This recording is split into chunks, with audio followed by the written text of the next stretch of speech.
Muy buenos días, amados hermanos. ndabaramukije bakundwa bene data inshuti zanje muri hano Aquí en Harlingen, aha muri Harlingen Texas, muri Texas Estados Unidos, leta zunze y ubumwe los que están conectados a través n'abihuje del natwe satélite kwituma tubona ko biciye kuri satelite Amazonas na satelite Eutelsat 8 países, mu bihugu bitandukanye también allí donde te byongeye encuentras, na mi hariya Señor, aho we uri María, umukwiza w'ubutumwa Miguel Bermudez Marine Imana iguhezagire cyane aho muri Matamoros n'abene data bose bakoraniye ngaho muri uyu mwanya de hoy,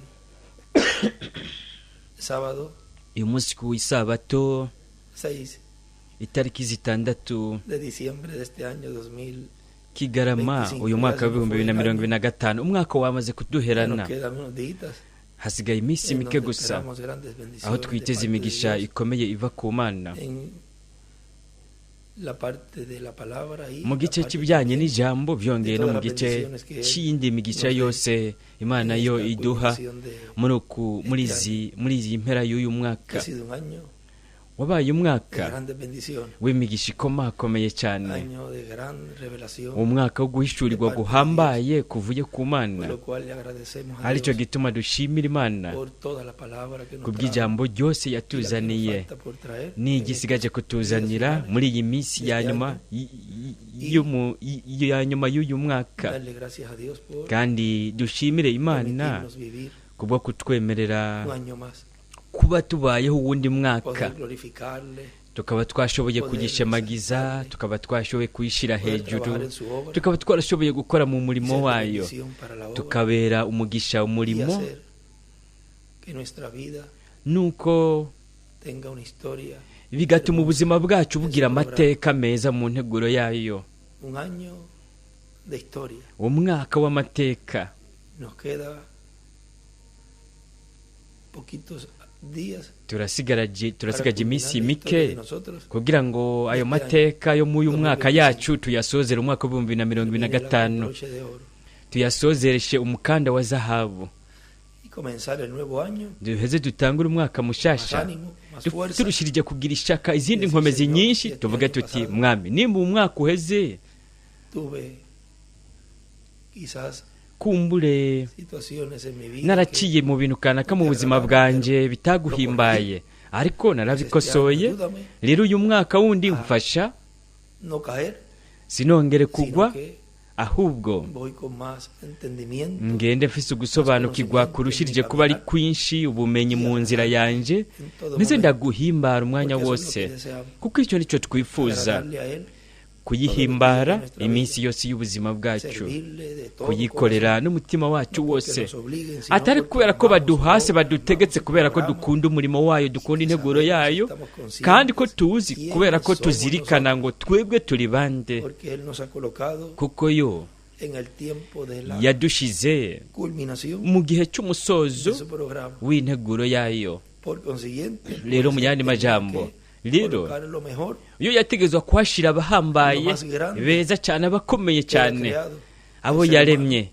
Pero ikiremwa dentro de los muntu seres humanos, ariko iyo yararemye ibiremwa abantu ariko imbere mu biremwa abantu twebwe yadusigiye kuba mu gice cy'umusozo ku kanyuma con estos voy a iti cerrar aba y anibo sellar nzosozeresha el integuro programa yanje en el planeta Tierra, ku en esos mubumbe cuerpos, w'isi bari mu en donde mibiri nacieron ifadika mis iyo hijos, bavukiyemo ari abana banje ari abatoranijwe banje rero tiempo nzobashyira muri a iki estos gihe que van a cerrar aba con broche de oro mi programa. bazosozeresha umukanda wa zahabu integuro Porque yanje Él le plació a kuko los yo latinoamericanos yarahimbawe n'abanyamerika latine na ese karayibe final de su programa, ko baba muko gusozera integuro yayo de flores, itongo umurima w'amashugwe umurima wuhe su color de piel, su sonrisa, amarangi y'urukoba rwabo ingene bamwenyura amaso ingene bagendagenda yo byarayihinduye byarahimbaye kubwo bwiza bwa kimuntu ustedes son ubwo bwiza bwa kimuntu bwarayihimbaye mwebwe andantes muri ubwiza bwigendera bw'Imana lo más hermoso para Dios, ikintu cyiza cyane ku Mana ni mwebwe kandi ni jewe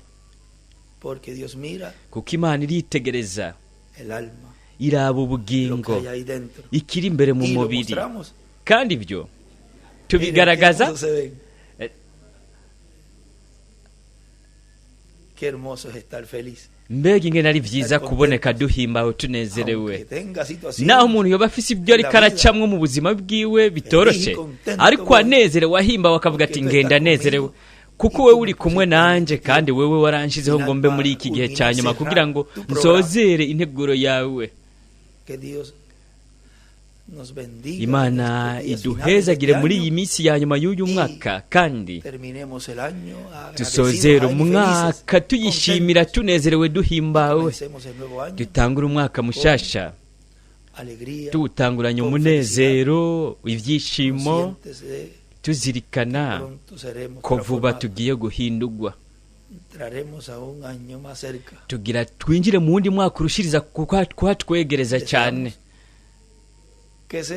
Turifuza ko wowe ari umwaka turiko turabamwo, ni ukuvuga turacyasigaranye kugeza ku itariki 31 kugira ngo dutakambe tubisaba, ariko tuzirikana ko Imana ifite integuro yayo, kandi hariho igihe mu buryo bw'umwihariko kibigenewe. Rero nta nubwo tugomba guhata ngo dutegeke ngo bibe muri uyu mwaka, ariko nimba ari uyu mwaka nta nzitizi zobaho mu mwaka uza, rero twokora igikorwa tambi batanzitizi, ariko izi nzitizi tugifise ubu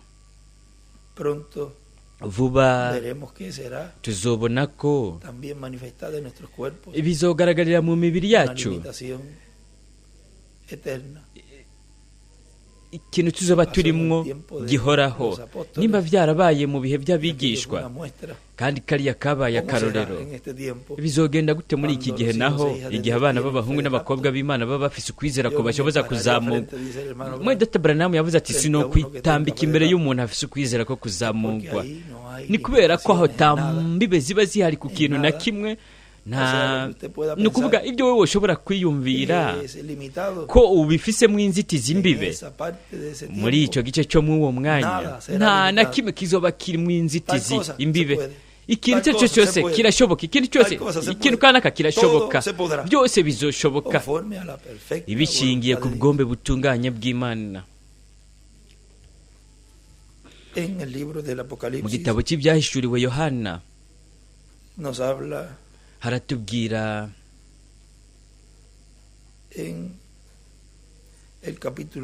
mu kigabane c'icumi haratubwira ku musozo n'igihe uwo musozo wobaye uri kurakogwa.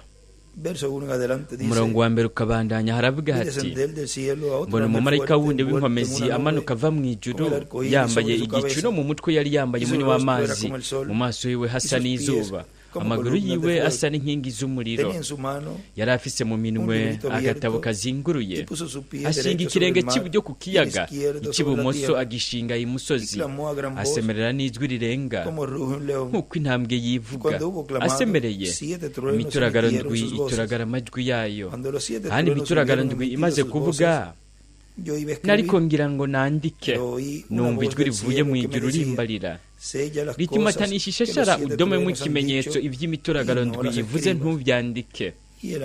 Umumarayika nabonye ahagaze ku kiyaga n'imusozi, amanika ukuboko kw'iburyo agutunga mu ijuru, arahira yibaho ibihe bitazoshira, yaremye ijuru n'ibirimwo, n'isi n'ibirimwo, n'ikiyaga n'ibirimwo, ati ntibigitebye.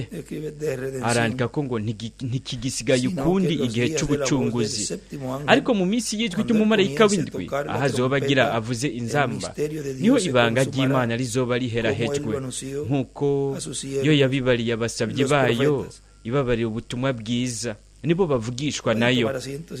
Murashobora gufata ibyicaro byanyu.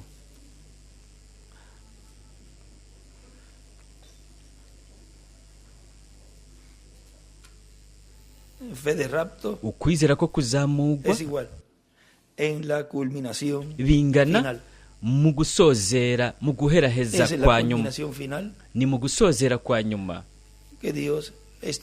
niho Imana yoba iriko iratanga ku kwizera kudushoboza kuzamurwa, ukwizera kudushoboza kwimugwa, kandi mu guheraheza, mu musozo hategezwa kubaho urugendo bicamwo, hategezwa kubaho urugendo rwo gucamwo kugira ngo habe gushika ku kintu kanaka cyo kukanyuma. Nk'akarorero nk'uruhinja rutangura rwavura mu musozo rukagendagenda, kuko ikiremwa muntu caremwe ngo kigendagenda, ariko umuntu atangura yavura. Hariho inzira rero bicamwo bikagana kw'iryoherezo. Ugomba guca doktora cyangwa umucamanza, kariyeri yari yo yose, ari umu enjeniyeri, aratangura bica mu rugendo kanaka. Ku musozo rero ni ukuronka urupapuro impamyabushobozi, akaronka urupapuro rw'umutsindo muri iyo kariyeri yiwe yifuje, ari umugabo cyangwa umugore. Nimurabe turabwirwa mu butumwa bwiswe ngo imirimo imaze kuba yera irakwiye gusarurwa. Haravuga hati, rero twarumvise cyangwa mwebwe mwarumvise mu murongo umwe wasomwe aho bivugwa yuko abasigwa babiri, imyelayo ibiri, Mose na Eliya, ko bazovuga ubutumwa, bavuga ubutumwa bwa Kristo, bazoba bariko barigisha kandi babatiza mu izina rya Yesu Kristo. Nuko rero bakomoka hehe? No kuvuga baduka hehe? Ubwo bukozi bukomoka hehe? Uwo murongo we ngaha yari karavuga ko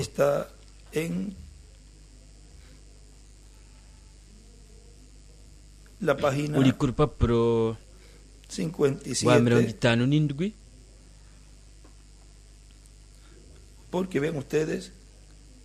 Kuko murabona ubu bahera bakomoka hagati mu ishengero, niho ubwo bukozi bukomoka. Rero reka ubwa mbere tujye mu gitabo cy'ibihe by'ishengero, kuko aho niho byongeye hatwereka, mbere y'uko dusoma ngaha, mbere y'uko dusoma uyu murongo we ariko aratubwira ko mu gitabo cy'ibihe by'ishengero ku rupapuro rwa 30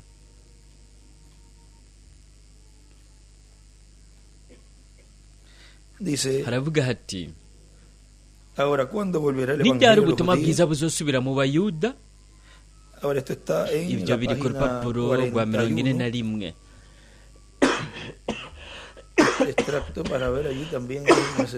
Uyu murongo kugira ngo duce tubona n'ibyo yatwandikiye ko, urupapuro rwa 31 umurongo wa 333.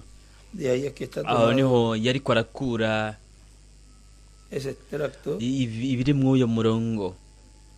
Ngaha ni ku rupapuro rwa 30 haravuga ati, n'ibyari ubutumwa bwiza buzosubira mu Bayahudi, n'igihe hazova harangiye ikiringo cy'abanyamahanga, ubutumwa bwiza buriteguriye gusubira mu Bayahudi. Ibu byarandika ko ngo ubutumwa bwiza bw'ubwami, ni ubutumwa bwiza bw'ubwami, nibwo bwobwiwe ihanga ry'Abaheburayo. Yaba gusa nari nshoboye kubabwira ikintu cimirije kuba kuri uyu munsi wacu nyene. Icyo kintu gikomeye cyane kizoshitsa n'ibiri mu vyahishuriwe Yohana 11. Abo bashinga intahe babiri, abo bavugishwa n'Imana babiri, Mose na Eliya, bazoba bariko barasubiza ubutumwa bwiza bundi bushasha mu Bayahudi. Aha niho ibubamfu acakora kw'ibuye rikomeza ifuruka n'ibihe by'ishengero, hepfo kandi gakwegwa kandika ko ngo ikiringo cy'ivyagezwe, ikiringo cy'ubuntu amaja hagati, hama ikiringo cy'ubwami mw'ibuye rikomeza ifuruka. Rero ni mu ntambwe y'ibuye rikomeza ifuruka niho ubutumwa bwiza bw'ubwami bwosubiye mu ihanga ry'Abaheburayo. Abo bashinga intahe babiri, abavugishwa n'Imana babiri, Mose na Eliya, bazoba bariko barashira ubutumwa bwiza bundi bushasha Abaheburayo. Turiteguye byose biri ku rutonde. Nk'uko Abayahudi bazaniye ubutumwa bwiza abanyamahanga, niko n'abanyamahanga nabo bazobujana babusubize mu Bayahudi, kandi izamugwa rizoheza ribe. Arandika k'iburyo ngo ukunyakugwa, hepfo ni muri abarandika ko ngo ubutumwa buriko buradudubiza butera bugana mu gutangura k'ubundi butumwa.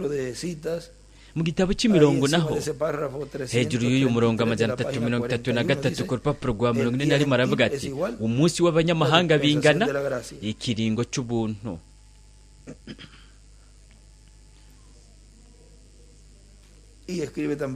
Arandika ko vyongeye ngo Mose na Eliya. nimurabe ku murongo wo havuga ngo igihe umunsi w'abanyamahanga urangira ubutumwa bwiza buriteguye, hejuru arandika ko ngo ikiringo cy'ubuntu, ubutumwa bwiza buriteguye, aca yandikaho ngo ubutumwa bwiza bw'ubwami. Kuri urupapuro nyene rwa 41 hejuru arandika ko uri kubandanya uwo murongo twasomye, arandika ko ngo abanyamahanga Mose na Eliya, ngo ni hehe bakomoka, batangura bavuye mu banyamahanga hagati y'utuzizo Mose na Eliya, barashira ubutumwa bwiza abayahudi kandi izamurwa rizoca riba. Murabona ko hariho urugendo bibanza gufata kugira ngo hakorwe iyo nteguro ya nyuma y'Imana mw'uyu musozo. Rero nimurabe mu butumwa bwiswe ngo kumenya umunsi n'ubutumwa bwawo, ngaha we aratubwira kuri cya gihe aho we yariko yifuza kuja muri Isirayeli.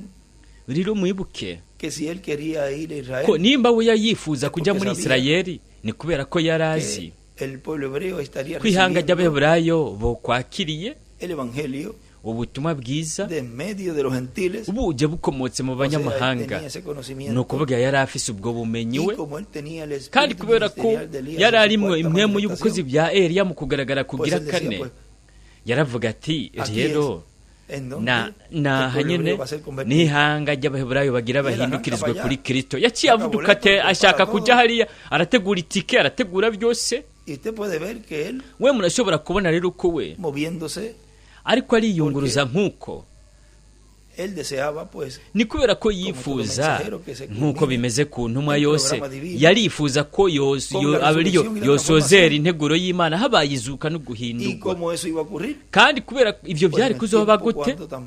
Byari kubera mu gihe aho ihanga ry'Abaheburayo nabo nyene bobaye bariko barakira babona ubutumwa.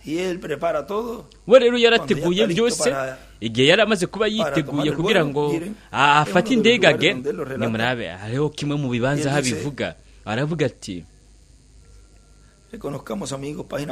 bagenzi banje, ku rupapuro rwa 42 kumenya umunsi n'ubutumwa bwabo, ati bagenzi banje, tumenye yuko twahamagariwe gukoranira hamwe ku bw'ijwi ry'inzamba, kuko inzamba y'umwami izosamirana igihe n'ikizoba kigisigaye ukundi. Imana yarakoranije Isirayeli, iburyo arandika ko ngo inzamba hamwe n'igikorane, gukoranira hamwe. Yo yavuze ko yobakoranirije hamwe ku munsi ugira gatatu, hamaze guhera imyaka 2700. Yavuze ko yobakoranirije hamwe ku munsi ugira gatatu. Rero yo yarabikoze, yaravuze ko yomenyekanishije inzira ijya mu bugingo. Isirayeli bo bari hariya barindiriye gusa ko umugeni agenda kugira ngo bavugishwa n'Imana babiri bace baza, abavugishwa mu babiri b'Abaheburayo bo rero bazobemera. Ishengero rive mu kiringo cy'ubuntu, rive mu kiringo cy'ubuntu rishigwe mu kiringo cy'ubwami. Muribuka igihe nari ngeze hariya i Kairo niteguriye kuja bukirayo, mwene data Luis Pedros yaravuze ati, mwene data Branham, ubo ntibashobora kubona ibi bintu bazoca bizera umuvugishwa. Rero arandika ko ngaho ibibamfu ngo bavugishwa n'Imana babiri hamwe n'ibihumbi 144 y'Abayahudi. No kuvuga aho ubukozi bwa Mose na Eliya. Naravuze ni ikintu cyiza kuri jewe, no kuvuga mwibaze abaye ari we n'ubukozi yari afise, bukaba ari bwo bukozi Abaheburayo bari kubona Imana iri kirakora.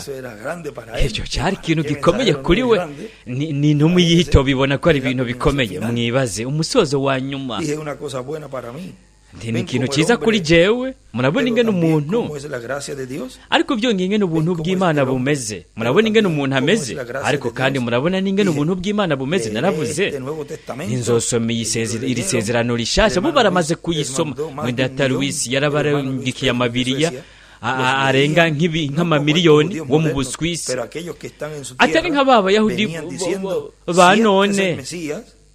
Queremos ver lo que haga la señal del profeta, entonces lo creeremos, porque ellos lo que buscan son señales.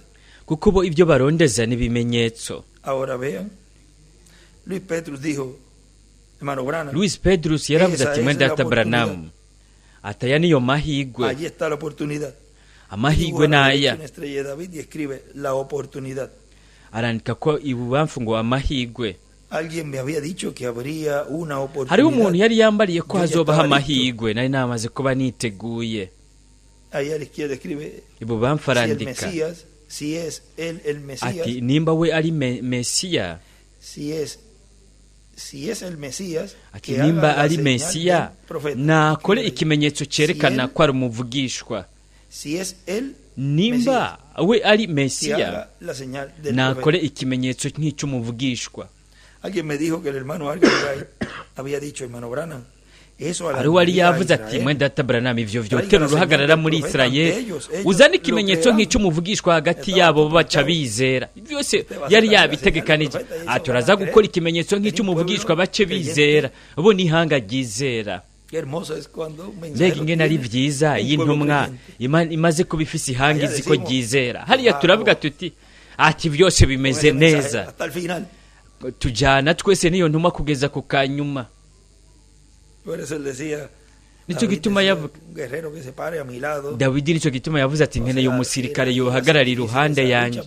Nukuvuga gwari kuba urugamba rugoye, ariko hariho abasirikare ngaho bari guhagarara bashikamye iruhande ya Dawidi ibizeye kuwe yari we musigwa w'Imana, niwe Imana yari yasize kugira ngo abe umwami. Ndavuga nti mwami nditeguye, naremeye barageranya amafaranga, no kuvuga amashikanwa kugira ngo agende mu rugendo.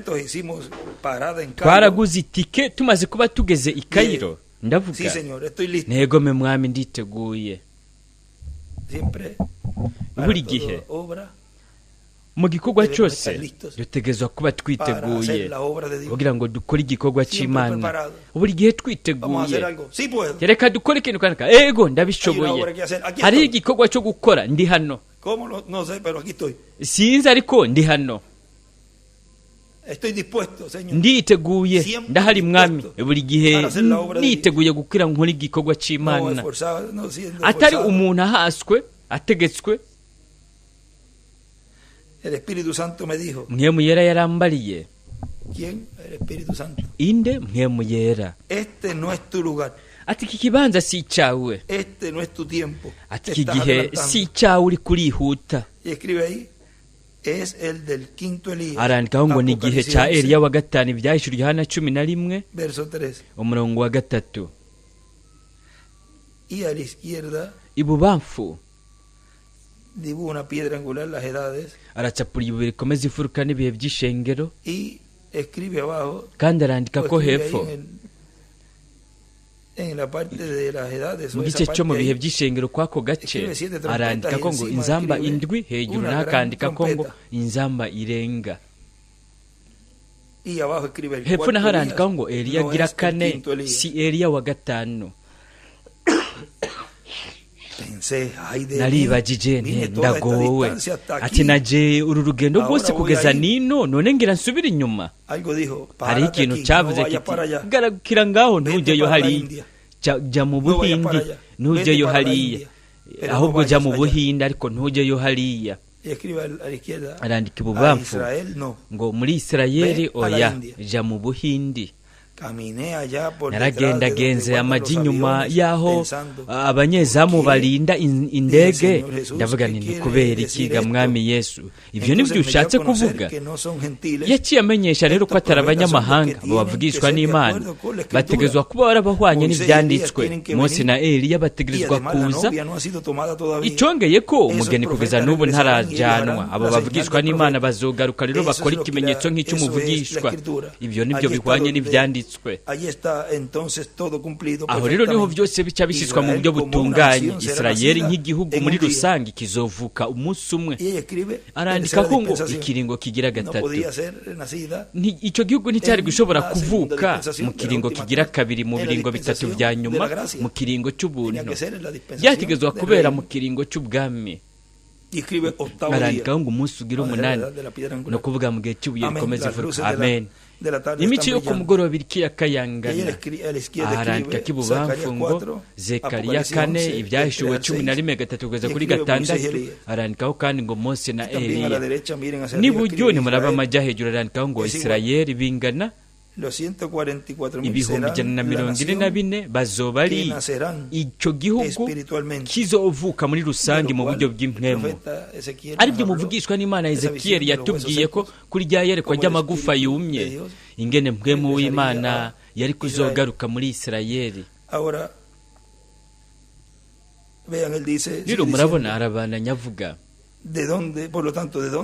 ati none bakomoka hehe mu iyobokamana ry'Abakristo? Kuko iyobokamana ry'Abakristo niho havugirwa ubutumwa hakabatizwa mu izina ry'Umwami Yesu Kristo. Reka tujye ku rupapuro aho twari twagejeje, aho twagira dusome kuri 50 na kangahe? Mwahanditse 57. Aravuga ati uru rufatiro rwose Mwendata Branham niko avuga ati kandi uru rufatiro rwose murabona ubutumwa bwose we yazanye. Ni murabe ku rupapuro rwa 57 ku murongo 199 haravuga hati ni murabe bavugishwa n'Imana batatu cyangwa bavugishwa n'Imana babiri, bo nibahaguruka haruguru hagati mwiyinga barakugwaho nk'uko nuko rero hacatangura urugamba rwa Harmagedoni. Imana yonyene ubwayo rero izokitangura kuvuga yo rirahaguruka arangaho ngo habaye izuka igatangura kugwana. Abavugishwa n'Imana bazaba bariko barageramira isi, baba bariko barigisha izina rya Yesu Kristo, baba bariko barabatiza mu ubwo buryo nyene, abantu baba bariko barabakura. Aravugamwe ibintu ngaha hagati na hagati arabikoraniza hamwe byose. Ni muri byo yandika ko hano bazokwigisha izina kandi baranabatiza. Ku ruhande arakomeza ngo babatiza bariko barabatiza mu izina rya Yesu. Arandika ko byongeye ngo Mose na Eliya agakwego barapfa imbere y'imyaka 3 n'igice. Imyaka 3 n'igice. None ni hehe ko Mose ubwo bukozi bwa Mose no bwa Eliya bwo komotse hagati mu iyobokamana ry'Abakristo? Rero mu yandi majambo twarabonye mu ntabwo kanaka y'ubwo bukozi iki gikoresho kiriko kirabatiza. Murabona hanyuma ubwo bukozi buvanga bivuga yuko Mose bajyana n'ubwo bukozi bwa Eliya. Umurongo 194 iruhande yaho ati mwemu ya Eliya ivuye mu ishengero ry'abanyamahanga izobandanya gusa itera yinjira imbere mu ishengero rya Kiyahudi. Nimurabe ni ishengero rya Kiyahudi rihwanye n'igihe cy'ubuye rikomeza imfuruka. Aracapura ko ubuye rikomeza imfuruka n'ibihe by'ishengero n'agakoko kagana mu buye rikomeza imfuruka buzotera bwinjira imbere mu iryo shengero, kandi ubwo bukozi buzohamagara Mose bajane.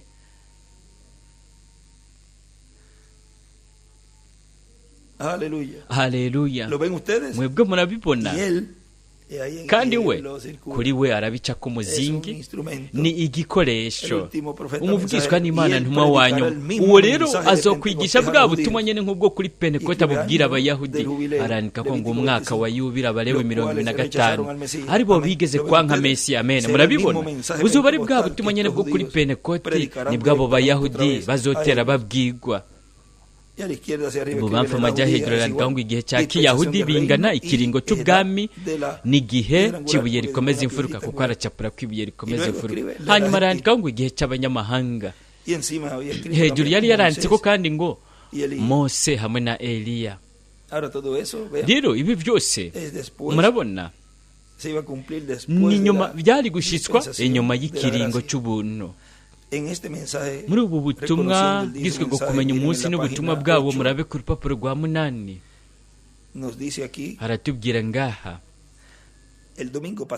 ati kuba Imana uheze nariko ndavuga ubutumwa buvuga ku minsi mikuru ku w'Imana uheze ni ukuvuga we hari ku munsi w'Imana wari wabanje rero yari yigishije ibivuga ku munsi mukuru w'inzamba.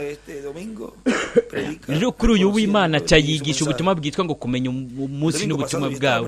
Ku w'Imana uheze nariko ndigisha ku bijyanye y'iminsi mikuru hagati y'umunsi wa Pentekote n'umunsi mukuru w'inzamba. Haraciyemo igihe kirekire neza iminsi 50.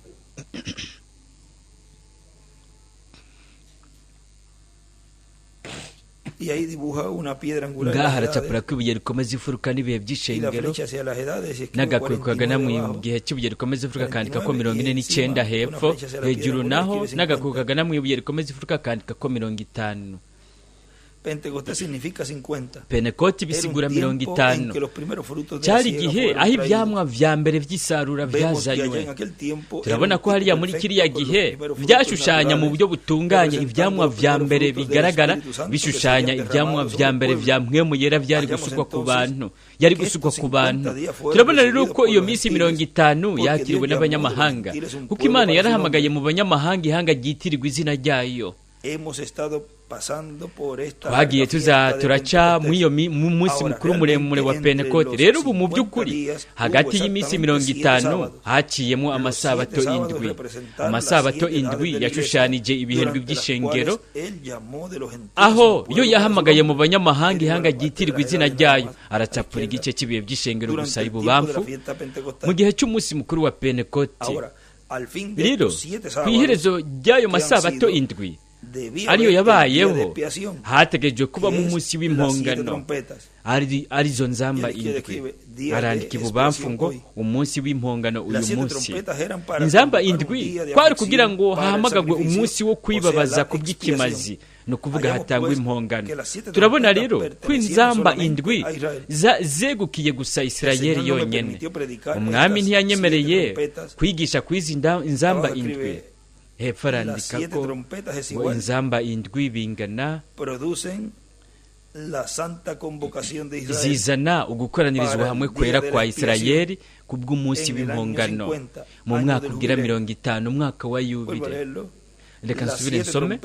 Inzamba 7 bingana zizana zitanga ugukoranirizwa hamwe kwera kwa Isirayeli kubw'umunsi w'impongano mu mwaka ugira 50, umwaka wa Yubile.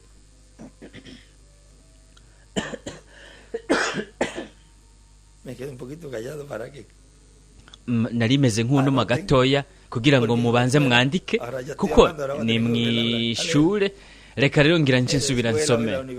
Mwishure cyangwa muri kaminuza, iyo umuntu ariko arigisha umwigisha, umuntu aba ariko arandika agacabwira umwigisha ati banza urindire gatoya, kuko acede tangura kuvuga ibindi bintu biramucika ibyo yari karavuga ati ko ariko abananya avuga sinandi.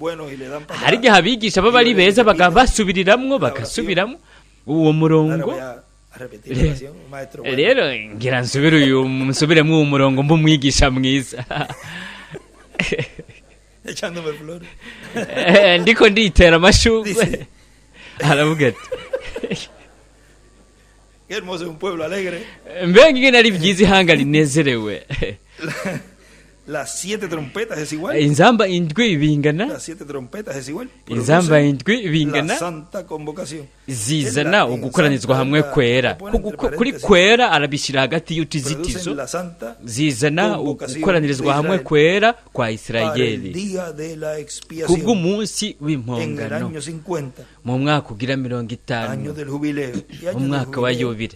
Kandi umwaka wa Yubile nabyo ayishyira hagati y'utugiyeme cyangwa hagati y'utuzitizo. Nari namaze kuba niteguye kugira ngo ndungike amatangazo ndababwira ko nzokwigisha ubu butumwa bukomeye, ariko naravuze hariho ikintu kiriko kirambangamira cyane. Biri n'abandi twagumye turiko turakora twihata kugira ngo inyubakwa ibe itunganye, harimo n'akayaga kubw'iyo ndwikurikira. Kubw'impamvu kanaka mpemu yera ntiyanyemereye ngo nigishe ku bijyanye n'izo nzamba. Nariko ndibaza nti none ni kubera iki? Ndabwira umugore wanje ngiye gusenga, narafukamye nciye bugufi imbere y'Imana. Yo irampishurira ko izo nzamba 7 zavugiye mu kimatajwe cya 6, kandi ko nari naramaze kubivuga. mwe murabibona ni ikiganza cy'indengakamere cy'Imana. Ibyo nibyegukira Isirayeli, no kuvuga yari yaramaze kuzana uku guhishurirwa kw'izo nzamba zari zigenewe Isirayeli. Rero ni murabe, mwe murabibona ni ikiganza cy'indengakamere cy'Imana. Ibyo ni bya Isirayeli. Twebwe rero twarabiboneye mu kimataniro cya 6 ko kabaye agatotezo ku Bayahudi. Arandika ko ngo inzamba mu kimataniro cya 6 iburyo amajya hejuru arandika ko ngo inzamba mu gihe cy'abanyamahanga bagumye baba bari mu munsi mukuru wa Pentekote. Inzamba zose zavugiye mu kimataniro cya 6, kandi ibyo turabibonye kuba Imana uheze mu munsi mukuru w'inzamba. Ibyo byokoze iki? Kwari kugira ngo vyirukanisha Abayahudi bave mu bice byose byo mu isi bagaruke mu gihugu cyabo. Bategerezwa kuba ariho bari, kandi inzamba indwi zavugiye mu kimataniro cya 6. Ni murabubonaho mu gitabo cy'imirongo urupapuro rw'130. N'ubutumwa byongeye yigishije kuri uwo munsi, kuko hariko itariki nukuvuga habaye hanyuma no kusuzuma nimba habaye ari nko kumuhingamo, kuko ubutumwa bwiswe ngo ibigega byatobotse nimba bwabaye kuwo munsi nyene w'Imana.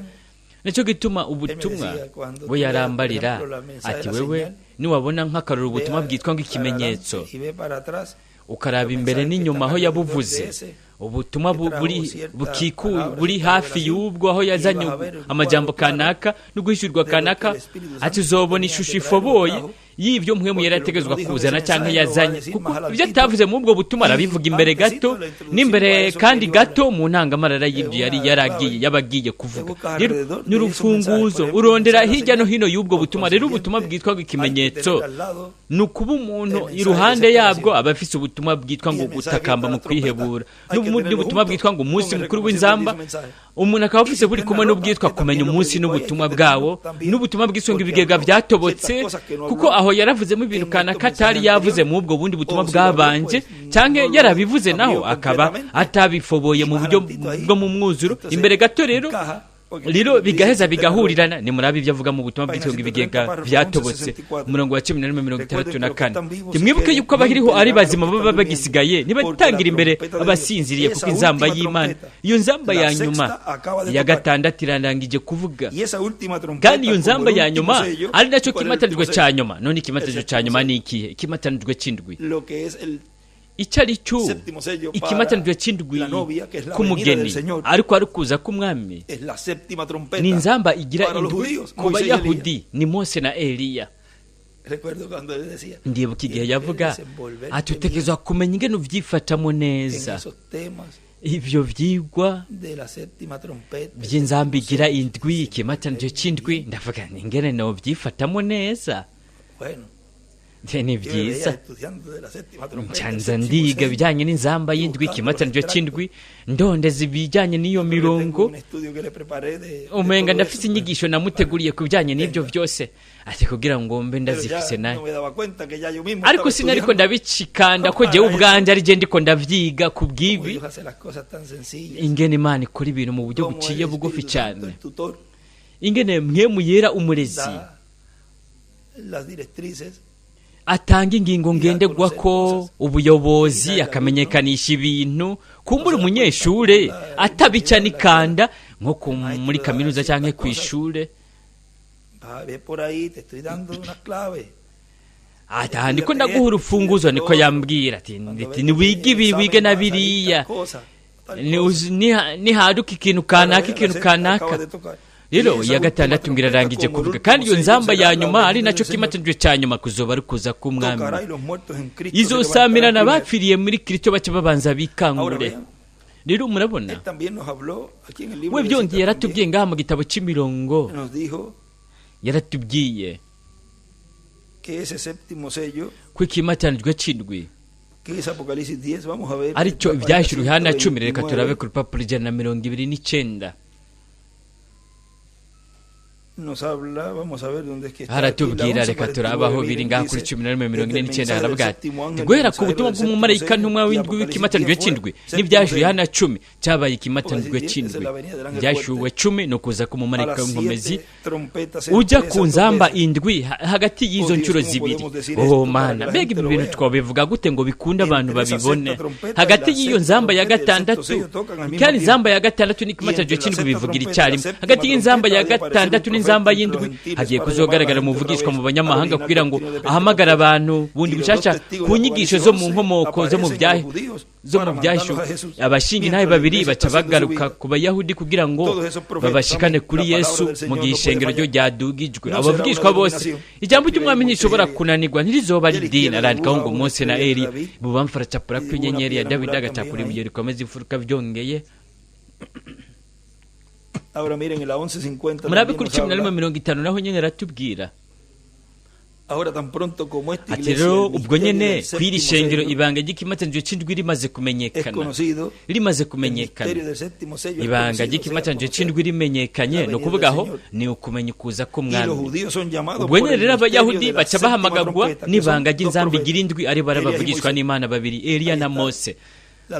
Aho hari ibintu bibiri biri kumwe, no kuvuga ugusiswa ko kuza k'umwami haba kwishengero mugeni haba no kuyanga ry'abaheburayo nabo nyene. Rero murabona arabandanya avuga mu butumwa bwiswe ngo imirimo imaze kuba yera hageze ko isarugwa. Rero ubu ishengero ry'umwami Yesu Kristo rizobona kugaragara gukomeye cyane muri iki gihe cya nyuma. Ibyo murabe hari ikibanza ngaho habitubwira ku papuro rwa 23 mu gitabo cy'imirongo umurongo w'186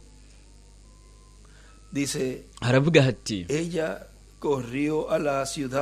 we yarirukanze mu gisagara aravuga ati nimuze mu ndabira umugabo ambwira ibintu byose nakoze. Mbega uyu si Mesiya? Kandi we ibyo ntiyari yarigeze abikora ku munyamahanga. Kubera iki? We yabisigarije kugeza kuri uyu munsi. Ibyo nibyo yavuze ngaha ati mu minsi aho umwana w'umuntu azohishuririrwa mu ijuru. Arandikaho ngo muri Eliya. Ariko arihishura wenyine ubwiwe ubu yihishurira ishengero mu mwanya w'imbabazi. Incuro ikurikiraho yongera kwihishura wenyine ubwiwe. Arandika ko hejuru ngo yihishuriye muri Mose na Eliya. Iyo niyo ncuro ikurikira aho we yokwihishuye nk'umwana w'umuntu. Hazoba ari mu gatikizo. Arandikaho ngo ikimatanijwe cya gatandatu kubanse ubutumwa. Arandikaho ko Eliya na Mose banse iki ubutumwa. Eliya na Mose wakira ubutumwa bwiwe yakira imbabazi. Nibyo yanditse hamwe mu gitabo cy'ibimatanijwe. Hejuru arandika ko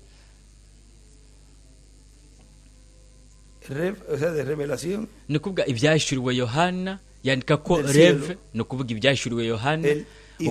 Uguhishurwa kuvuye mu ijuru. Arandika ko indome he na he no kuvuga umwana w'umuntu mu Kiespanyol.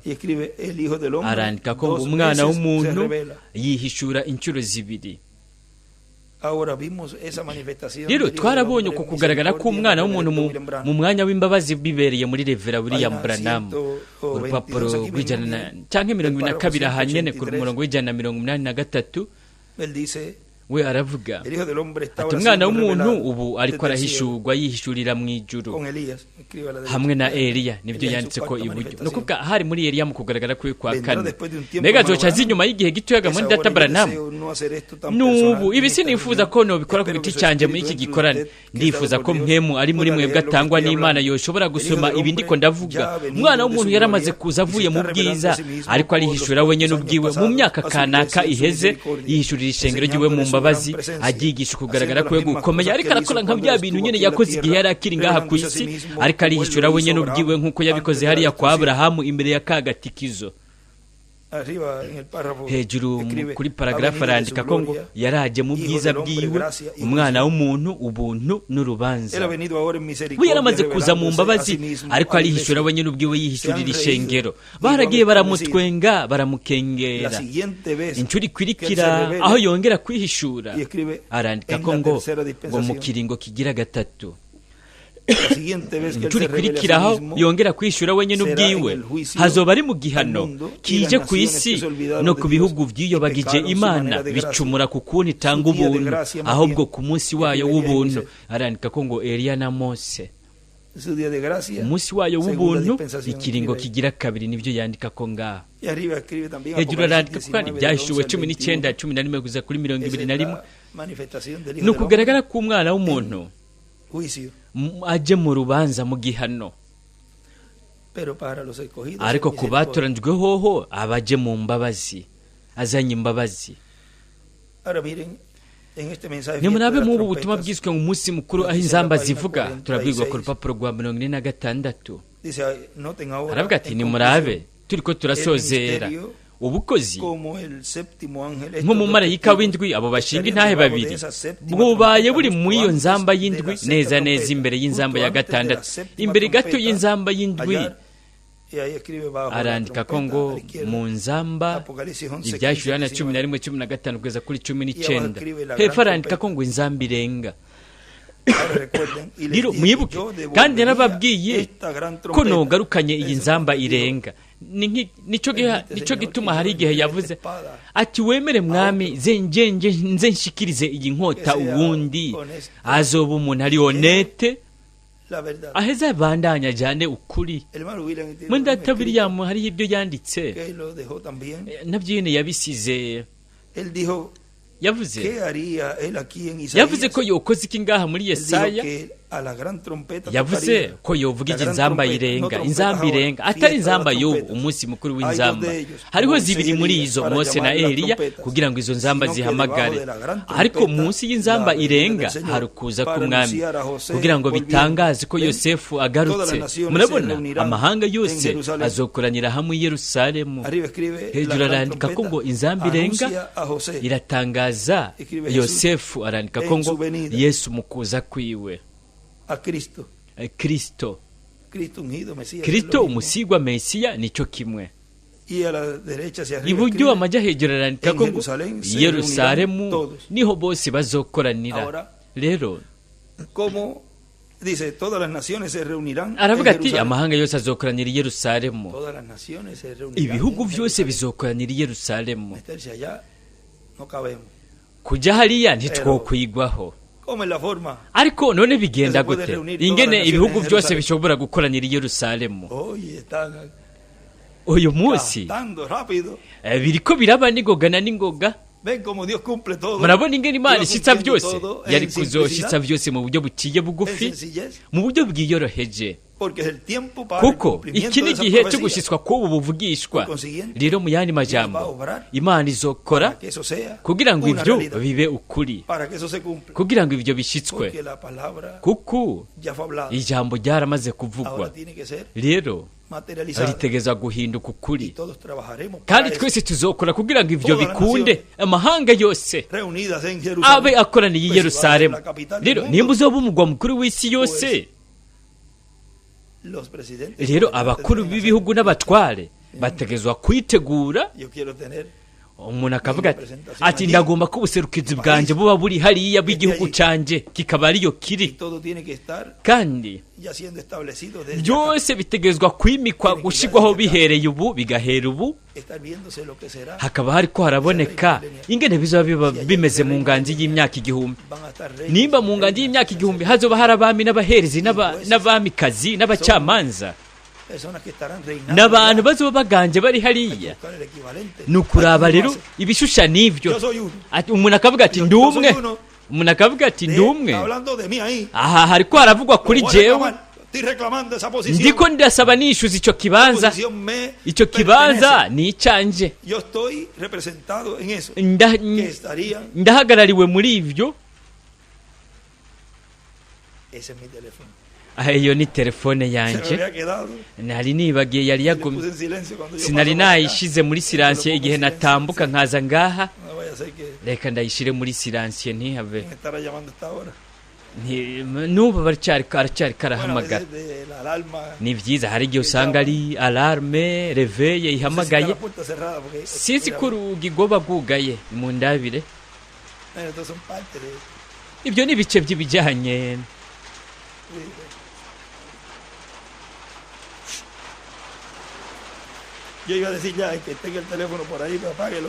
ufise telefone nagira mvuga nti ufise telefone nayizimya none nzaza ari jewe nyene ni byiza sinzi n'iyi nimero iyo ariyo ni byiza turi hagati mu muryango sibyo nibyo ariko urakoze Julian ku buciyo yinzanira buri gihe turayishira aho itaderanja muri silence ni byiza ariko murabona ingene muri iki gihe hariko harasitswe ubuvugishwa bwose kandi n'ubuvugishwa bwagiye buravuga n'abavugishwa kandi turashobora kuvuga ati none nimba ibi byaravuzwe haheze imyaka itari mika mu myaka amajana hanyuma byaravuzwe kugira ngo tubishire amajya hafi basi byaravuzwe n'intumwa Paulo intumwa ya mbere y'ibihe by'ishengero ry'abanyamahanga hanyuma n'uwindwi Reverend William Branham hanyuma harabayeho ibintu byongeye byavuzwe namwe data w'igiciro William Soto Santiago kandi mu gihe kiwe ntibyashikijwe Imana yaramujyanye ariko iryo jambo ribananya kuba ririzima no kuvuga buri gihe riba rihari kugira ngo riheze rishitswe no kuvuga rishigwe mu buzima iryo jambo ubwo buvugishwa mu gihe kanaka cy'uburyo bw'umwihariko Imana ntiyo ushobora kuzana ijambo ngo irite ngaho ngo rigume mu ndome gusa oya hategezwa kubaho kugaragara kw'iryo jambo ryanditswe cyangwa ryavuzwe hanyuma rikaba ryaranditswe iryo jambo ubwo buvugishwa butegezwa kubaho bwahindutse ukuri bushizwe mu buzima ukugaragara kw'abana b'Imana buri gihe turafatira kwa ku karorero ukugaragara kw'abana b'Imana ntivyagumye mu ndome gusa ubu rero indome ziratambuka ziriyunguruza ziravuga ziratwenga iryo jambo ryaramaze kugira ubuzima kandi ibyo byose amahanga yose azokoranira i Yerusalemu umuntu yovuga ati ntibishoboka oya birashoboka mu buryo buhe uko Imana yamaze kubitegekanya kubipanga uko niko bizogenda hanyuma ibyo niyo byagenda bishyitswa tuzovuga tuti rega byari byoroshe ubu rero biroroshe ni nk'igihe hari aho hariho agakuru umenga irigi umuntu akarikorora ati ngira ndarihagarike rigaca rihenuka pero así cualquiera tiene que parar el huevo no te voy a decir cómo es verdad que esparrachado ahí todo esto pero quedó parado no te dije cómo iba a quedar digo párate el huevo uy wari urivyuye rigaca rihenuka hagasigara rero hanyuma umuntu aravuga ati ibyo rero byari byoroshe murabona ibanga rirashobora kuba ari ibanga wari wese akabona ko ibyo bigoye ati ni ibintu bidashoboka mu gihe Imana ibishikije akavuga ati byari byoroshe cyane gutyo rero uwari we wese akabibona mu gihe igihe kitaragera cy'iryo sezerano ngo buvugishwa ngo bushyitswe nta n'umwe ashobora kubishitsa intumwa gusa ibihwanye n'igihe ubwo buvugishwa butegezwa gushikirizwamwo murabibona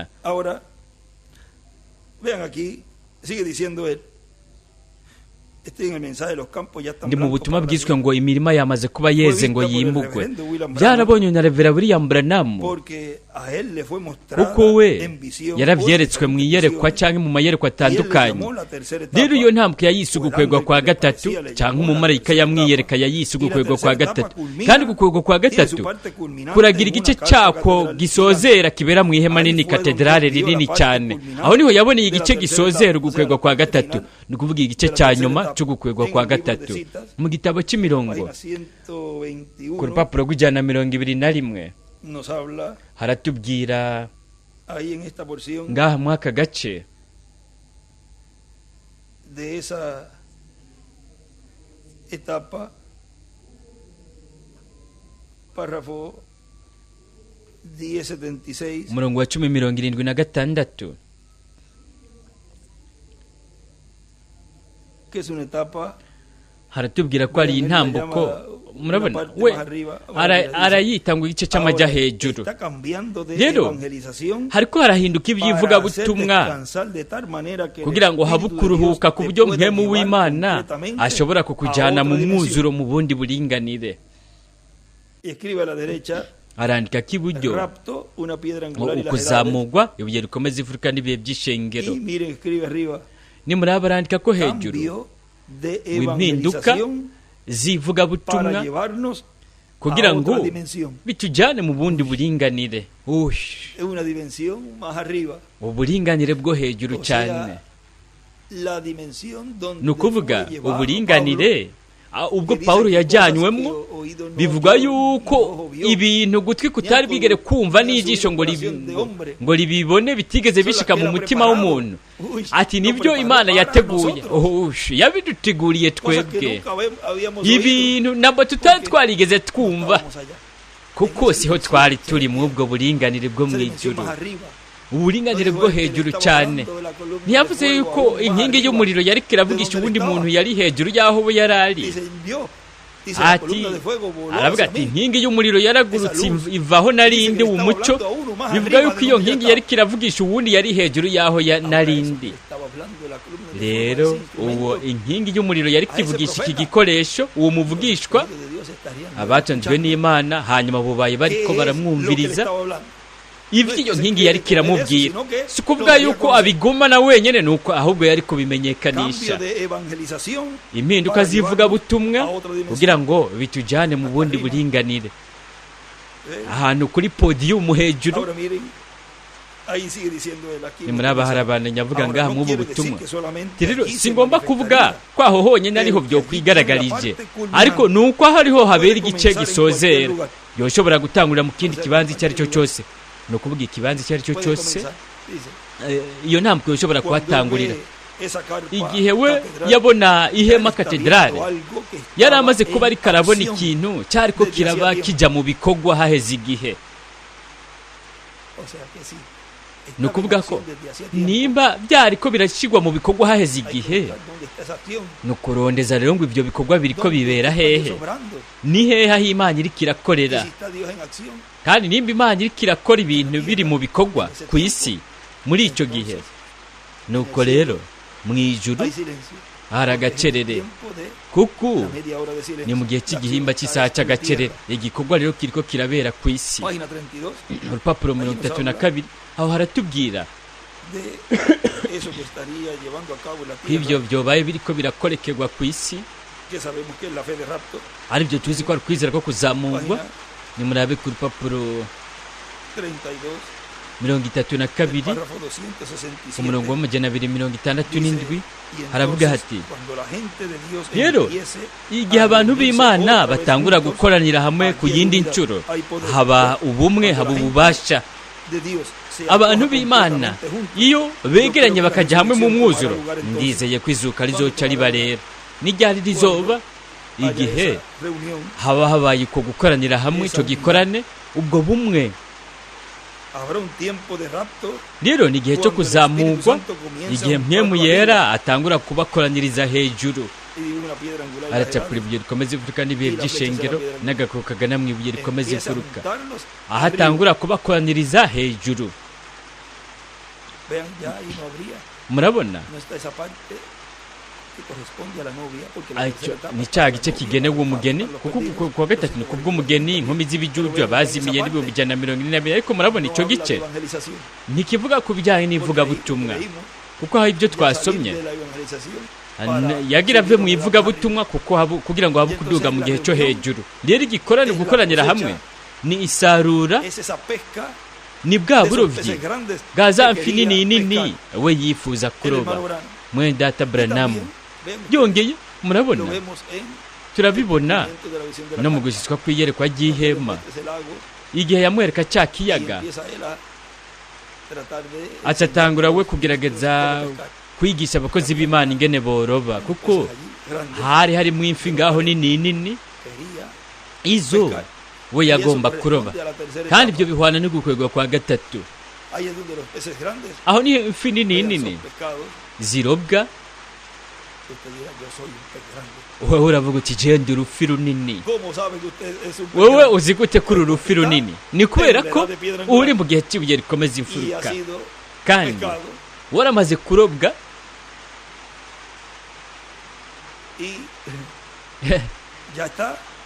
kugeza ubu waramaze gushyirwaho nk'umwe nka rumwe mu izo zari kurobwa mushyirwa mu ibuye rikomeza imfuruka mushushanyirije mu mfi 153. aravuga ati kandi urusenga ntigwatabuka. aravuga ati none kubera iki rudatabuka? kubera ko wewe nturi nka babandi nka za mfi zifise amahwa nk'inzembe bitabura urusenga.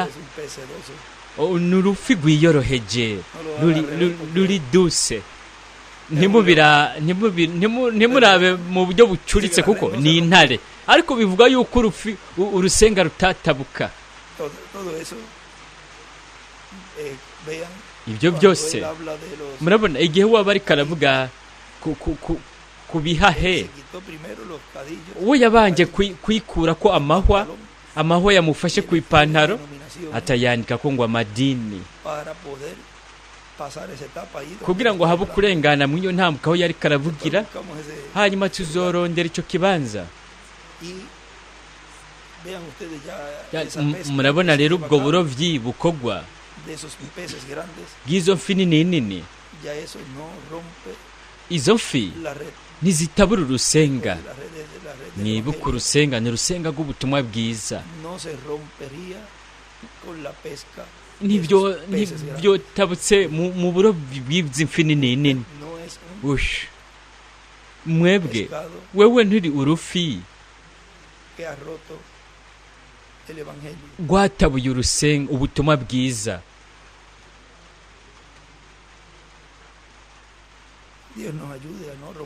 Imana idufashe ntitwigere dutabura ubutumwa bwiza. icyo nicyo gituma rero haza abamarayika b'imbuzi ngo bakore ugutandukanya, ukugosora hagati y'iby'ukuri n'ibitari iby'ukuri. aravuga ati hazobaho igihe cyo kuzamurwa mwemu yera niyatangura kubakoraniriza hejuru. ubu bazoba ari nkehwa mw'icyo gihe, ariko aho hazobaho kwegeranywa gukomeye. hejuru arandika ko ngo igihe cyo kuzamurwa, ukwizera ko kunyakugwa, ukwegeranywa kubera hejuru, acapura ibuye rikomeza imfuruka, n'agakwega namwe ibuye rikomeza imfuruka. igihe cyo kuzamurwa hagati y'utuzitiza ukwizera ko kuzamurwa, ukwegeranywa kubera hejuru, acapura ibuye rikomeza imfuruka ritoya. yongeye no ku 257 bubamfara acapura ibuye rikomeza imfuruka. arabandanya avuga, aha yari karabona ikintu cyari ko kiraba haheze igihe, kuko yabonye ukuvugwa k'ubutumwa. ni nko kuvuga ati we yabonye ukuvugwa ubutumwa. reka bampereze, ndazi ko babimpereze n'ingoga kugira ngo sindabisiga inyuma. mujyane na hariho n'ubutumwa butubwira kuri ibi,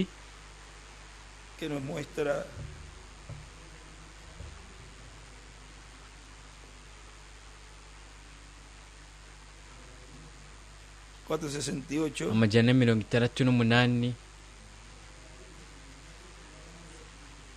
Esto fue para vean la visita de los ángeles. urugendo rw'abamarayika. rero kugira ngo habizuka, murabona no kubanza kwiyambura ibifashi, amahwa yose, ibintu byose byo mu madini. murabe hari ibyabona 3 byicaye hano haheze nk'ukwezi. amajyane 68. nari hariya ndahantu mu ishyamba nko ku rubibe rwa Mexique. turi ku rubibe rwa Mexique. n'igihe twari muri Paso, twari ku rubibe rwa Mexique. twari nk'amajibu ibubamfu, ubu naho turi amajiburyo.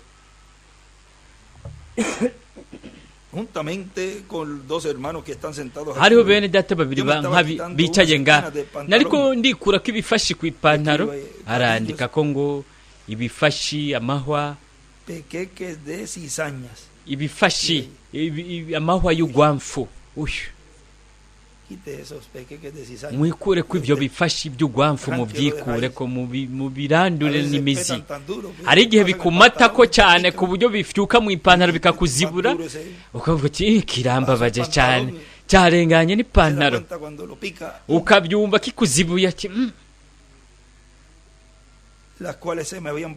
aribyo byari byamaseko ndiko ndagendagenda. No kuvuga mu buzima bwacu bwo kubaho bwa misi yose biramata ku muntu ibyo bintu, aribyo nuko birandura. Ubwo nyene hacabaho umuturagaro wamenga ugira usitura umusozi, bo bamfarandika ngo idini. Uko nukuri namba sinigeze ngira na kimwe bene data, ariko barabonye ingene nciye mpera nk'uhindutse. We yaravuze ati ni witegure subira mu buseruko. Arandika ko ngo subira mu buseruko, arandika ko ngo Isirayeli. Ngaha hari insiguro z'iryo yerekwa kugira ngo mubimenye. Mwene data Softman ntiyigeze abona igikoko yari ko arahiga. Twari ko turihata ngo tukibone, ariko mu iryo joro umwami yarambariye ati nk'ikimenyetso kuri wewe ntaza kubona ico gikoko ariko arahiga.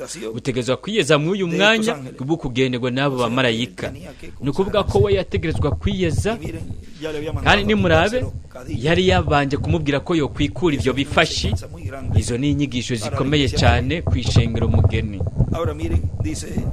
Nimurabe aravuga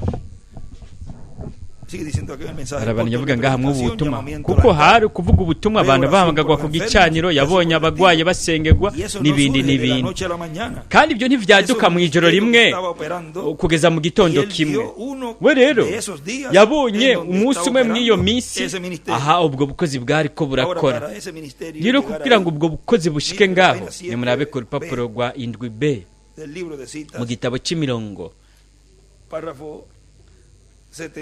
umurongo wa 72, aha niho hatubwira ko uwo musozo ugusozera kwa nyuma. Haravuga hati ntihaheze igihe kinini naragize indoto, nabonye iyerekwa mu ndwi kanaka ziheze, aho jewe arandika Eliya hejuru nariko ndavugira ubutumwa ku izuba. Nari mfite abantu benshi bariko baranyumviriza, kandi bizoba nariko ndavuga ubutumwa abariko baranyumviriza. Yari katedrale yubatse ahantu mu ishamba, kandi izuba nari impagaze ko ryariko rirakayanganira ku bibanza byinshi. Nategeza gukora ugusozera kubiri, arandikaho ngo Eliya wa 4 na Eliya wa 5. Kandi nariko ndabereka ibijyanye no gukira indwara, amayerekwa n'ingene Imana yari yarabisezeranye. Ibyo bintu byose bo bariko baranezerwa. Ariko nururutse kugira ngo ndabe gusozera kwa mbere, arandikaho ngo Eliya wa 4 kwari kugira ngo ndababwire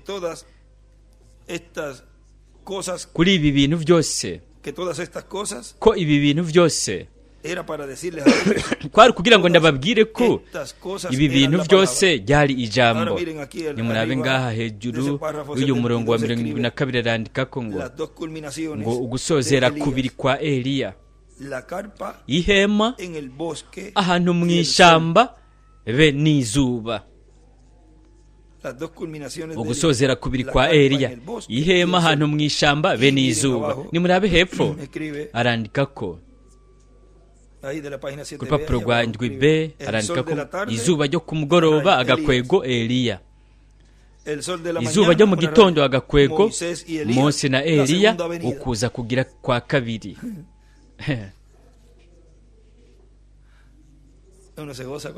Umuntu aranezerwa iyo ariko arabona ubuvugishwa buri ko burashitswa, no kuvuga buri ko burahinduka ukuri. Kugeza ubu ni ijambo ririko rirashitswa. Igihe rero ndategezwa kubabwira ko bo bafise inzara, navuze ubutumwa umwanya muremure cyane. Hari igihe nanjye mvuga ubutumwa umwanya muremure cyane, ariko murabona ubutumwa bw'inyigisho yarabivuze mu gitabo cy'Imatanijwe buba burebure.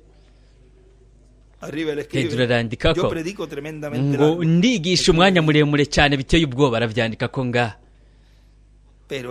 ariko bo bari bashonje bagomba kuronka akantu bofungura, baca batangura kuza barasohoka. Ndavuga nti nimurindire umwanya mutoya, nimurumviriza, ndagomba kubabwira aho bikomoka. Ni ijambo, ni ijambo.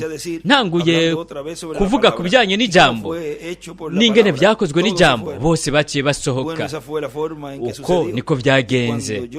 Mpagurutse mpagaze ngaho, ibyanditswe bica binza ko aracapura inyenyeri ya Dawidi bubamfu. Mwiyerekwa nicaye mu ntebe imuhira nk'isaha 3 zo mu gitondo. Mwebwe murazi ko igihe umwami wacu yari ari mu bukozi bw'iwe akiri muto, igihe yari karakiza abagwaye na bya bindi bintu byose, wa musore w'umurabi w'i Galilaya yari umuntu akomeye w'umutunzi w'umukire. Umunsi umwe yatanguye kumwinjiza mu ijambo ryimbitse. Yinjiye mu ijambo, abantu baca barigira, bamwe 70 bamuvako. We acahindukirira bamwe 12 arababarira ati mbega namwe muragomba kwigira. Rero nariko ndiyumvira kw'iryo yerekwa. Ego nivyo murabona, ndafise ukundi gusozera. Arandikaho ngo Eliya wa gatanu, ugusozera gukomeye ntegerezwa gukora. Ariko izuba ubu riko rirakayangana. Arandikaho ngo Eliya wa kane. Ariko mu mwanya mutoya ibitutu byo mu ijoro biraza gushika, bose bazoba bagarutse. Nuko rero ndaheza nsozera uwo wundi musozo wundi. Arandikaho ngo Eliya wa gatanu. Narakirye amaboko yanjye ndavuga ati Imana ihabwe icubahiro. Sintegezwa kubandanya ndavyiga, kuko ibyo naronse mu ntango nabwiwe ntigumana n'ijambo, kandi nzogumana n'ibyo nyene. Hanyuma igihe nari ntanguye ku yindi ncuro, arandikaho ngo Eliya wa gatanu. Nuko nzorindira uwo wundi musozo. Naribagije ntisinzovyibagira, nca mva mu iryo yerekwa. Sinzi igisomwa nari mfise mu maboko, ariko nta nkeka haraje ukundi gusozera. Ku mpera arandika ko ngo muri Mose na Eliya. Mubamfa mujya hejuru arandika ko ngo ukundi gusozera kuraje. Izuba rirarenga, hagaheza hakaza ijoro. Ukundi gusozera, uwundi musozo uraje. Izuba rirarenga, hakaza ijoro. Ku rupapuro rwa 80 byongeye haratubwira gatoya ku bijyanye n'iryo yerekwa. Reka tuje ku rupapuro rwa 80 kugira ngo turabe ibyo atubwira ku bijyanye n'ako gace ko ku murongo wa 677. Ngaho byongeye aratubwira ati naribagije ntibivyo babishaka kuvuga ko iri yerekwa n'iryamva koko jewe nca mpfa mpitanwe no guturika cyangwa ikindi kintu kanaka. Naribagije ndi hano mpagaze hejuru, bo niho bari mu gice kanaka, ndi muri iyi piramide y'abamarayika ngaha, ariko sinzi kumbura umwami, kumbure umwami aje kugira ngo anjane imuhira. Naciye numva Yosefu epfo ariko aravuga ati papito, ndibaza ntoya, iyo nari kuba namaze kujyanwa ngapfa, nawe nyene ntiyari kuba kiri karavuga. Mwibuka yuko Yosefu ashushanya kuza kwa kabiri k'umwami, umuhungu wiwe Yosefu. Hari ikintu cyaciye kivuga, mwibuke jewe ndiko nditegereza ubutumwa nagumye mbona ko buzoba muri kazoza. Mwiyerekwa ry'uyundi munsi mwe murabizi ingene nabonye iyerekwa ntagiye kinini gishitse, ndiko ndavuga ku bijyanye n'ibizoba, ingene nariko ndavugira ubutumwa ahantu kwizuba imbere mu icyo kibanza. Yaravuze mwibuke ugusozera kugira kabiri kugiye gushika. Naribagije ntihazobaho ubutumwa. Iburyo aracapura ibihe rikomeza ifuruka n'ibihe by'ishengero,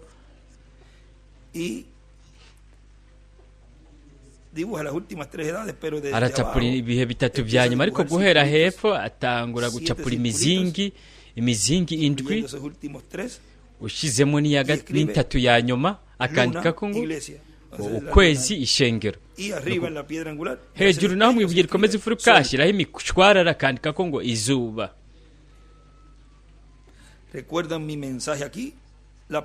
nibuka ubutumwa bwanjye ngaha uguhishurwa kwa kwambika igitsibo aho ibimatarwe indwi nta nubwo byanditswe mu ijambo ry'Imana. muribuka amajwi indwi n'imituragaro indwi, kandi naciye ningizwa hano imbere muri piramide.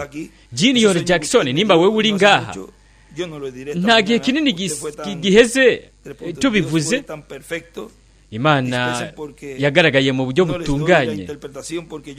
Mumbabarire sindabahaye insiguro kuko nciye mbona ikintu cyiyunguruza, ikintu nk'icyo nyene.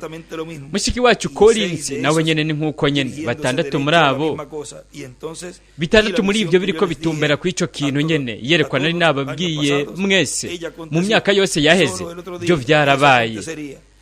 Ibyo byari kuba ku munsi ukurikira, buri kintu cyose cyari kiruhukiye hanze.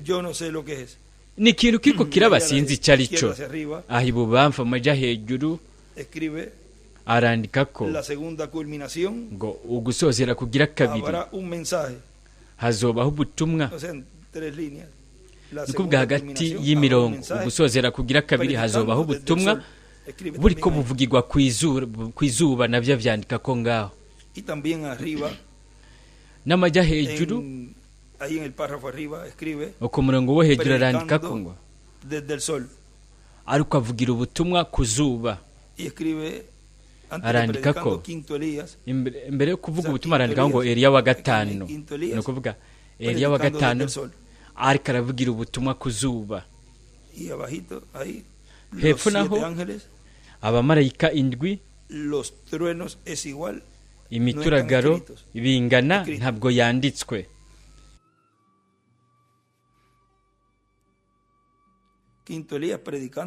Eliya wa gatanu ariko aravugira ubutumwa ku izuba, abamarayika indwi, imituragaro ntabwo yanditswe.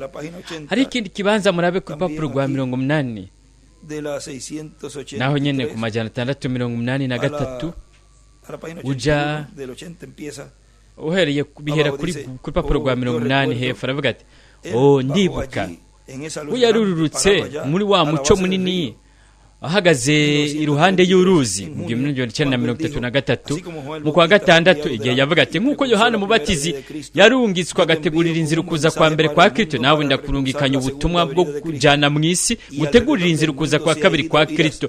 Kandi mu isi yose bwarahagiye, imico y'ikanguro yaragiye irubakwa haheze imyaka nka 15 nko kuri buri musozi, ugukiza ingwara mu isi yose, ububasha bugarura buroranya ibintu.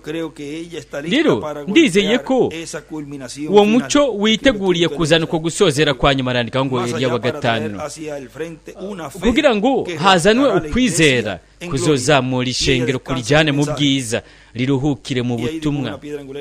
Atapuri ibuye rikomeze vuga n'ibihe by'ishengo n'agakokaga namwe ibuye rikomeze vuga kandika ko hepfo ngo ukwizera ko kuzamurwa bingana mu gusozera kwa nyuma. Hejuru ngaha arandika ko ngo umusozo wa nyuma, ni ukuvuga ko uwo musozo wa nyuma wokozwe na Eliya wa gatanu byobaye kugira ngo hazanwe uko kwizera ko kuzamurwa ku batoranijwe. Urupapuro 72 naho nyene haratubwira kuri ibi ku murongo amajana 619 murabe haravuga hati rero twebwe twaramaze kubona turabishingira intahe ukugaragara k'umwami. Arandika ngo hamwe na Eliya, rero mwitegereze aserutse kandi aje n'amajambo biratandukanye. Uguseruka arandika ko ngo Eliya hejuru yaho, hanyuma hagacaba ukuza arandika ko ngo Mose na Eliya. Ubu rero ni uguseruka kwiwe, we yaserutse muri iyi minsi ya nyuma ngaha nyene ari kumwe natwe mu myaka kanaka. Rero murabona ko uguseruka, murabona kamo karenga, hanyuma murabona ko ibyo byose bishyitswa muri iki gihe cya nyuma, hagashyitswa byongeye ibyo bintu bitatu, kuko mu butumwa bwa Data Branham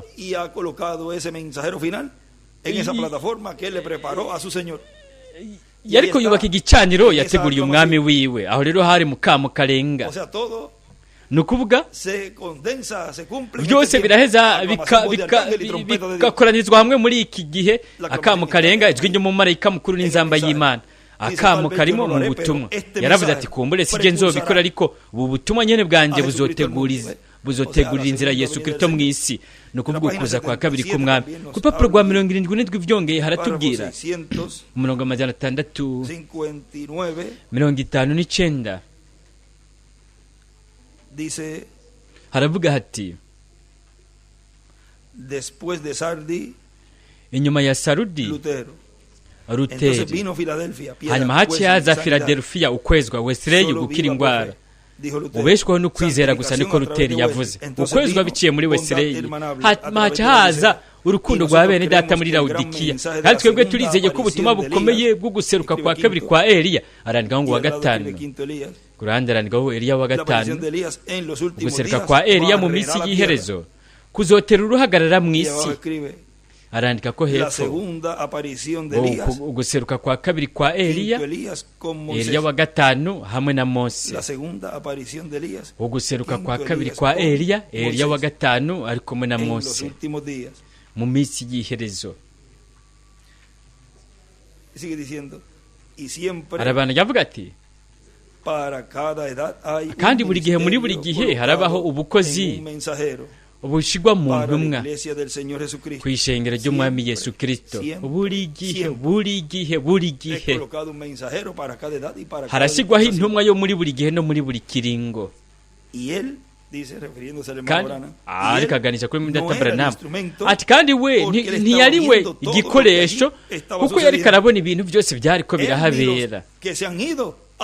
We n'abagiye mu buringanire bwa gatandatu bose ibikoresho kuko baramaze gushika hariya. Ni gute bobo kugira bakaba ibikoresho ngaha kandi bari hariya? Hategezwa kubaho igikoresho kihara ari kizima hagati mu ishengero kiko gishyitse ubwo buvugishwa.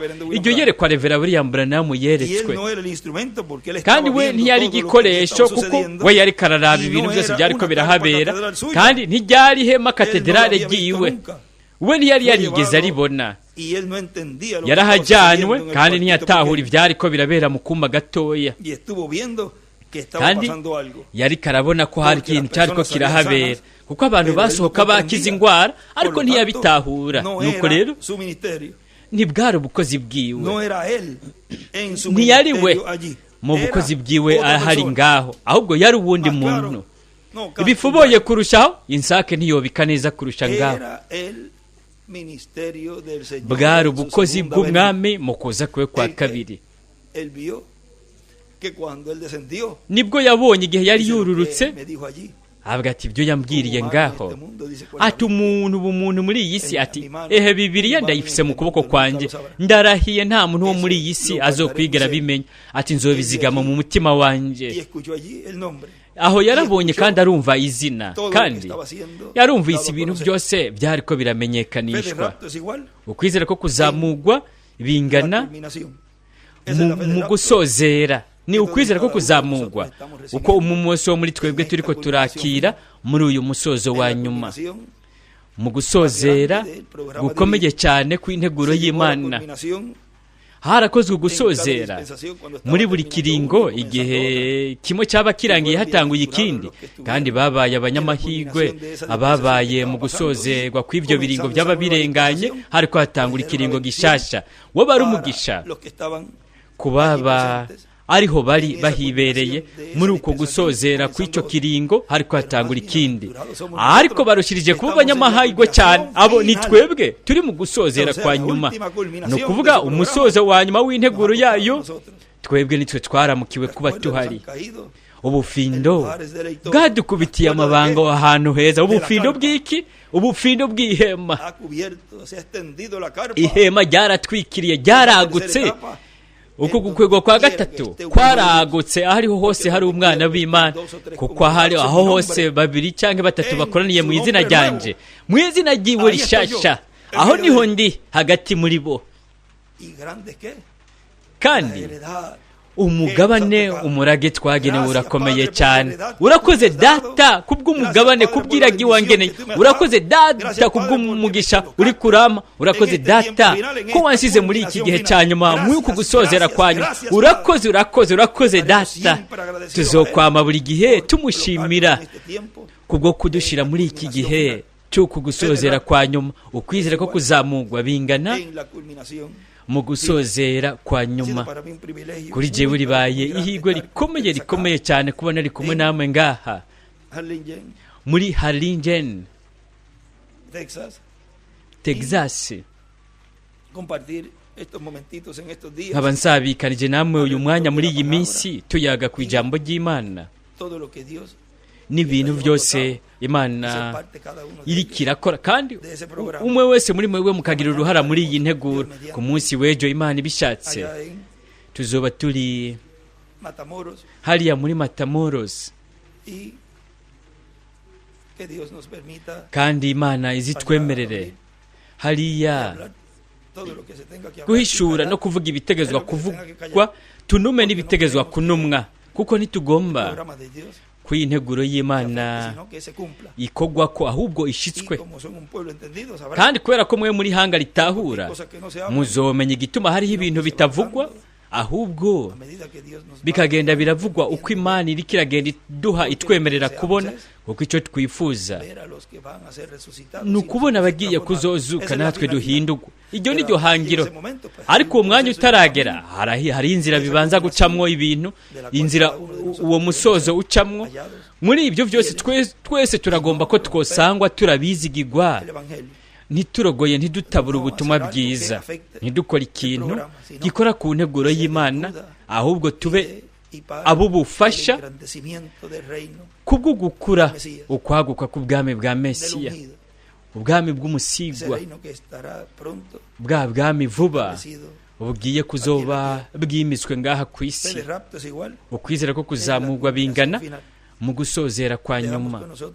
Reka dusigarane na Revera William Perez wo muri Puerto Rico kugira ngo asozere iki gice cyacu muri uyu mwanya. Haririmbwe indirimbo, hanyuma habo gusenga kugira ngo dusezerane dushima umunsi w'uyu munsi wose, tugume tuzirikana ku ijambo ryose Imana yaduhaye, kandi buri gihe tuyishimira ko yatwemereye kuba muri iki gihe. Ubuzima ni kado, ni ingabire y'urukundo Imana yaduhaye. Kuba turi bazima, tugashobora kuba turiko turakorakora ku kuza k'Umwami, tukwizeye n'umutima wacu wose. Hamwe natwe Revera William Perez kugira ngo abandanye